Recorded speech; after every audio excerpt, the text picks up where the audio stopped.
जय हिंद दोस्तों गवर्नमेंट ने एक क्लैरिफिकेशन भेजी है। National informatics centre blocking the generation of E way bill, मतलब आपके ई वे बिल को ब्लॉक कर दिया जाएगा। कब? जब आप ई इनवॉइस बिना काटे ई वे बिल बनाने की कोशिश करोगे। यानी कि अब आपको अगर कोई इनवॉइस काटना है तो आप पहले उसका ई इनवॉइस काटेंगे, उसके बाद आप उसका ई वे बिल बनाएंगे। ऐसा क्यों किया दोस्तों गवर्नमेंट ने? देखिए दोस्तों, अभी क्या प्रैक्टिकल प्रॉब्लम आ रही थी? अभी प्रैक्टिकल प्रॉब्लम ये आ रही थी कि मान लीजिए मुझे 1 जनवरी 2024 को कोई माल भेजना है दिल्ली से गुजरात, तो मैं क्या करता था? ई इनवॉइस बनाता ही नहीं था। आलसी आदमी है, भारत के लोगों से कितना काम कराओगे? आलसी आदमी है, हमें 1 सेकंड लगती है इनवॉइस बनाने में, लेकिन नहीं बनाएंगे, आदत से मजबूर हैं। क्या करते थे? अगले महीने जब जीएसटी की रिटर्न डलनी होती थी 11 तारीख को, उससे पहले ई इनवॉइस काट देते थे। कंप्लायंस पूरी, क्योंकि ई इनवॉइस का पोर्टल अलाउ कर रहा है कि आप अगले महीने की जीएसटी की रिटर्न डालने से पहले ई इनवॉइस काट सकते हो। ऑल्दो ये गलत है, लेकिन हाँ ये अलाउड है अभी right now as per the portal norms. Portal पे ये बन रहा है।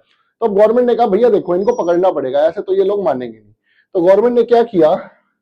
गवर्नमेंट ने बोला भैया एक काम करो, जब तक आप ई इनवॉइस नहीं काटोगे तब तक ई वे बिल आपका ब्लॉक रहेगा। अगर आपको अपना माल भेजना है तो पहले ई इनवॉइस काटना ही पड़ेगा। अच्छा दोस्तों एक बात बताइए, ई इनवॉइस किस किस सूरत में कटता है? किस किस को जब आप सेलिंग करते हो तब कटता है? जब आपका टर्नओवर 5 करोड़ से ज्यादा हो पिछले साल में, प्लस आप B2B या B2E बिजनेस टू बिजनेस या बिजनेस टू एक्सपोर्ट सेल कर रहे हो। B2C का ई इनवॉइस नहीं कटता। ठीक है दोस्तों, तो अभी लेकिन गवर्नमेंट गोइंग फॉरवर्ड B2C भी लगाने की तैयारी कर रही है दोस्तों, तो you should be mentally prepare. ठीक है, अब क्या हुआ? However, on analysis, it is found that some of the taxpayers who are eligible for e-invoicing are generating e-way bills without linking the e-invoice for B2B and B2E transaction। मतलब हम generate कर रहे हैं ई वे बिल, लेकिन उनको ई invoice से link नहीं कर रहे, इनवॉइस नंबर डालते ही नहीं। ई वे बिल के अंदर मैंडेटरी था ही नहीं कि आप इनवॉइस नंबर डालो। In some of these cases, the invoice details entered separately under the e-way bill and invoice are not matching with respect to certain transaction। मतलब ई-वे बिल में तो काट दिया 50,000, 1 लाख रुपए का माल गया है ई-वे बिल में, और ई इनवॉइस में काट दिया वही बिल 80,000 रुपए का, तो दोनों में आ गया मिसमैच। तो गवर्नमेंट ने क्या कहा? This is leading in mismatch in the e-way bill and E invoice statements.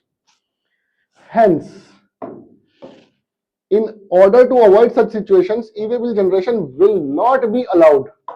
कब से अलाउड नहीं होगी? 1 मार्च 2024। 1 मार्च 2024 के बाद से क्या हो गया दोस्तों? 1 मार्च 2024 के बाद से आपको ई इनवॉइस पहले काटना ही काटना पड़ेगा। ई वे बिल नहीं तो बनेगा ही नहीं। ठीक है दोस्तों, this is applicable for E invoice enabled taxpayers and for the transactions related to supply under B2B and exports. ठीक है जी, क्योंकि B2C के ऊपर तो ई इनवॉइस एप्लीकेबल है ही नहीं। However, E way bill for other transactions such as B2C and non supplies will function as usual without any change। अगर आप B2C को सेल काट रहे हो तो आज भी अगर आप B2C सेल को काट रहे हो तो दोस्तों आप ई-वे बिल तो काटते ही हो ना, तो वो वैसे ही चलता रहेगा। आगे बढ़ते हैं इसी सर्कुलर के अंदर। E way bill generation process will be incorporated with appropriate checks for taxpayers eligible for invoices. Proper checks बनाए जाएंगे कि वो ई-वे बिल ना काट पाए बिना ई इनवॉइस काटे हुए। In case of B2B and B2E, B2E means exports, direct e-way bill generation without invoice will not be allowed. Direct आप नहीं काट पाएंगे। For suppliers eligible for E invoicing, जिनके ऊपर ई इनवॉइस एप्लीकेबल है, यानी कि आपका टर्नओवर 5 करोड़ से ऊपर है तो। This applies to e way bill categories of supply, exports, SKD, CKD lots. ये एसकेडी सीकेडी क्या होता है?